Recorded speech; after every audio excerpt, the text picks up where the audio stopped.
Bonjour à tous. Les lumières qui illuminent la ville, l'odeur du sapin, du vin chaud qui parsème les marchés, et bien sûr les foules de zombies consuméristes prêts à s'arracher un bras pour leur douzaine d'huîtres depuis que le réchauffement climatique a mis en PLS toute l'ostréiculture. Pas de doute, c'est Noël. Dit comme ça, je sais plus vraiment si c'est une bonne chose ou une mauvaise chose. Je vois pas du tout ce qu'il fait dire ça. Aujourd'hui, on parle donc de Noël, mais par le prisme de la figure controversée du Père Noël. Attends, comment ça, controversé ? J'ai raté le hashtag MeToo de la Mère Noël ou quoi ? Rien de tout ça. Mais si aujourd'hui le Père Noël est une figure rassurante et bien implantée dans nos coutumes, c'est loin d'avoir toujours été le cas. On va faire un saut dans le temps pour revenir il y a pile 70 ans, le 23 décembre 1951, où les protestations contre le Grand Barbu sont tellement fortes que le clergé est même allé jusqu'à brûler une effigie du Père Noël sur la cathédrale de Dijon. Pour bûcher, démon, expie tes fautes! Ah carrément. Et oui, à ce moment-là, il y a de nombreuses voix qui s'élèvent contre le vieux bonhomme. C'est notamment des membres du clergé, mais aussi des psychologues et des associations de parents qui demandent la mort du Père Noël. C'est un bon feu. S'il passe par là, on va bien lui cramer le cul. Ce gros bâtard. Mais qu'est-ce qu'il lui reproche à la fin ? Alors les parents et les psychologues, ils se demandent surtout si c'est une bonne idée de mentir aux enfants en leur faisant croire au Père Noël. Mais les plus remontés, c'est clairement l'Église qui lui reproche de paganiser Noël. De pagana quoi ? Attends, c'est pas tout ce qui a un rapport avec le kayak ? Non, pas de pagayer, de paganiser, de faire de Noël une fête païenne, une fête non chrétienne. Mais qu'est-ce qu'on s'en fout de ça ? Bah justement, à cette époque, ils s'en foutent pas. Pour l'Église catholique, le 24 décembre, c'est la fête du petit Jésus et de la natalité. Il faut dire que ça fait pas encore 50 ans qu'il y a eu la loi de séparation de l'Église et de l'État, et que les catholiques, ils s'y font toujours pas. Oui, on a tout le temps fait comme ça. Alors déjà, ils l'ont eu un peu mauvaise que les crèches soient interdites dans les écoles, alors quand ils voient apparaître un nouveau culte qui vient remplacer celui du petit Jésus, et qui, en plus, semble directement importer des États-Unis, autant dire que les gars, ils sont pas méga joasses. Bonjour. Ah, m'adresse pas la parole, hérétique, démon! Bon, ok, ça se comprend. Du coup, après, il s'est passé quoi ? Cet événement n'est pas du tout passé inaperçu à l'époque. Il a notamment intéressé l'ethnologue Claude Lévi-Strauss, qui va profiter de l'événement pour étudier plus largement les mutations à l'œuvre dans la façon de fêter Noël. Lévi-Strauss, ça me dit quelque chose. C'est pas un personnage dans Game of Thrones ? Alors non, mais on en avait bien parlé dans l'épisode 2 de Sociologeek, Lévi-Strauss chez les Dothraki, où on expliquait que le métier d'ethnologue, c'est justement de partir dans des contrées éloignées pour étudier le fonctionnement des sociétés. Et justement, dans le cas du Père Noël, Lévi-Strauss, il va te dire « Putain, c'est trop génial, pour une fois que j'ai pas à me barrer dans un pays paumé infesté de moustiques, ça va me faire des vacances. » T'es sûr qu'il a vraiment dit ça comme ça ? Oui, non, mais je paraphrase là. Bon, en vrai de vrai, il a dit « Ce n'est pas tous les jours que l'ethnologue trouve ainsi l'occasion d'observer dans sa propre société la croissance subite d'un rite et même d'un culte, et d'en rechercher les causes et d'en étudier l'impact sur les autres formes de la vie religieuse. » Oui, c'est pas tout à fait pareil quand même. Franchement, je vois pas la différence. C'est donc l'année suivante, en 1952, qu'il va publier Le Père Noël supplicié dans la revue Les Temps modernes, et c'est principalement sur ce texte que je vais m'appuyer dans cette vidéo. Il est facilement trouvable en ligne, et il y a même une version lue en intégralité sur la chaîne Antro Story, et tous les liens sont bien sûr dans la description.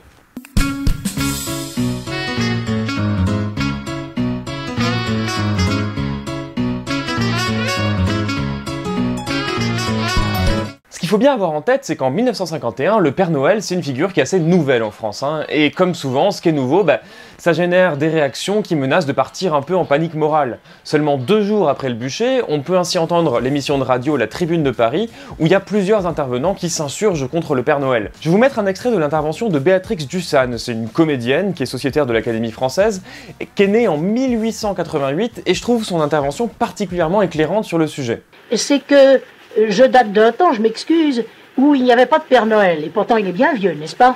Eh bien, quand j'étais petite fille, mes cadeaux de Noël m'ont été apportés par le petit Jésus, comme à tous les petits-enfants. Et puis un beau jour, j'ai demandé à mes parents, je les ai adjurés de me dire la vérité, ils me l'ont dite, je leur ai d'ailleurs reproché tendrement, du milieu de mes larmes, de me l'avoir dite, parce que c'était si beau que j'aurais bien voulu que ça durât. Ceci dit, il est très certain que le petit Jésus, on ne le voyait pas, n'est-ce pas ? Les jouets arrivaient dans le silence, dans la nuit, dans une sorte de mystère. Il n'y avait pas concrétisation, ce qu'il y a maintenant d'une manière en effet tellement choquante. On voit le Père Noël et plusieurs fois plutôt qu'une. Une poupée, non seulement un mannequin, mais un homme est vivant. Et il y en a un dans chaque magasin. Alors là, je crois que il est possible que l'enfant, quand il grandit, quand sa raison vient, se rendent compte que la tromperie a été plus grossière. Je me demande. Je sais que pour ma part, je n'ai pas de souvenir amer de cette acquisition de connaissances réelles qui consiste à ne plus croire que c'est le petit Jésus qui a apporté les choses dans la cheminée. Je n'ai pas de mauvais souvenirs. Et l'idolâtrie actuelle, qui est exactement, on a organisé une idolâtrie à coup de publicité, cette idolâtrie me paraît beaucoup plus choquante. J'aime bien cet extrait parce que il y a un peu de tout dedans, hein. Il y a du rejet de la nouveauté, de la volonté de garder les racines chrétiennes, et aussi un peu de mauvaise foi, hein, parce que l'argument visant à dire que vaut mieux pas raconter de mensonges aux enfants, il marche pas très bien avec le fait de faire croire que c'est le petit Jésus qui apporte les cadeaux. En fait, on voit que le vrai problème, c'est surtout l'abandon d'une tradition qui se veut ascétique en faveur de pratiques consuméristes importées des États-Unis. Parce que oui, hein, le Père Noël, à la base, c'est une création purement américaine. Ah oui, mais j'ai entendu ça, en fait, le Père Noël, il avait été créé par Coca-Cola pour faire de la pub, c'est ça? Alors non, ça c'est un énorme raccourci. En fait, le Père Noël, il vient de la figure de Saint Nicolas. Saint Nicolas, c'est un évêque du IVe siècle qui est devenu le saint patron des marins et qui était très vénéré par les premiers colons américains parce que c'était aussi des marins. Sa figure, elle s'est ensuite transformée en s'hybridant avec plusieurs autres croyances, et de Saint Nicolas, il est devenu le Santa Claus américain qui distribue des cadeaux par la cheminée.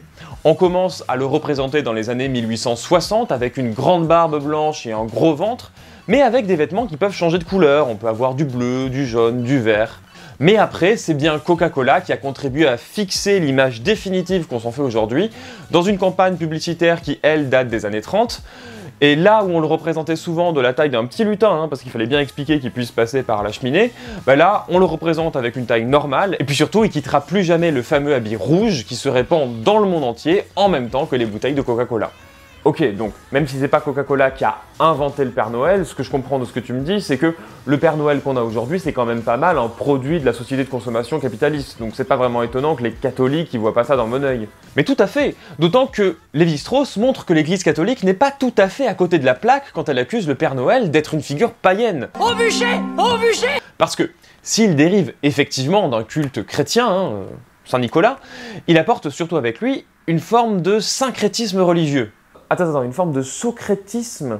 C'est pas quand on étudie Socrate, ça? Non, ça c'est le socratisme, je te parle de syncrétisme. C'est le fait que les pratiques actuelles sont souvent le mélange de plusieurs influences et de plusieurs doctrines disparates qui se réunissent pour créer quelque chose de nouveau. Alors, je vais pas rentrer dans les détails, mais Lévi-Strauss, il explique par exemple que la bûche de Noël, que aujourd'hui c'est une pâtisserie, ça date en fait de l'époque médiévale, et à l'époque c'était une vraie bûche, c'était juste une bûche suffisamment grosse pour pouvoir tenir pendant toute la nuit de Noël. Voilà, et la tradition s'est perpétuée.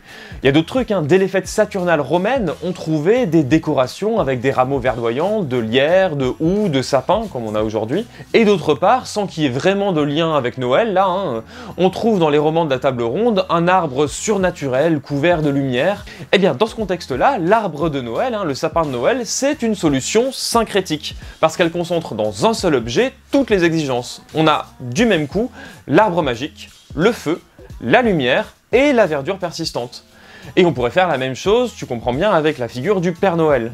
Ouais, en fait, ce que tu me dis, c'est que dans les fêtes de Noël d'aujourd'hui, on peut trouver plein d'échos à des traditions anciennes et un petit peu oubliées. Alors oui, mais faut pas non plus aller trop vite en besogne, Comme le souligne Lévi-Strauss lui-même, il faut se défier des explications trop faciles par appel automatique aux vestiges et aux survivances.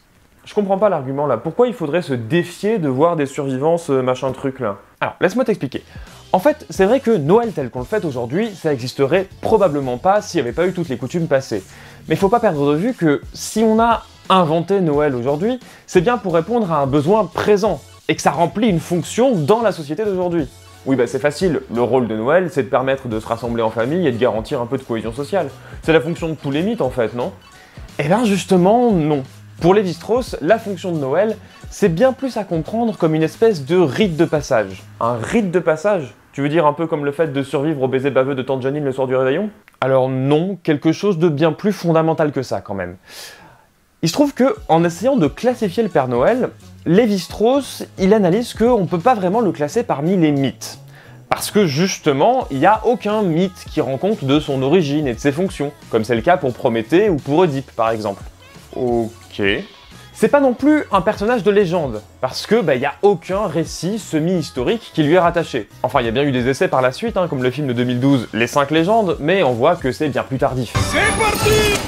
Du coup, il en arrive à la conclusion que cet être immuable, éternellement fixé dans sa forme et défini par une fonction exclusive et un retour périodique, il relève plutôt de la famille des divinités. Donc, pour Lévi-Strauss, le Père Noël est un dieu?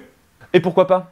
Il est l'objet d'un véritable culte pour les enfants, qui lui accordent des prières sous la forme de la lettre au Père Noël, et puis il a une visée moralisatrice, puisqu'il récompense les bons et il prive les méchants. En fait, pour Lévi-Strauss, le Père Noël, il a la particularité d'être la divinité d'une classe d'âge de notre société. Et la seule différence entre le Père Noël et une véritable divinité, c'est que les adultes n'y croient pas. Et de fait, aujourd'hui, les parents font tout pour que les enfants croient au Père Noël. Et on compte plus les scandales dès qu'il y a un journaliste ou même une campagne publicitaire qui fait une bourde à la télé. Mais figure-toi que le Père Noël n'existe pas.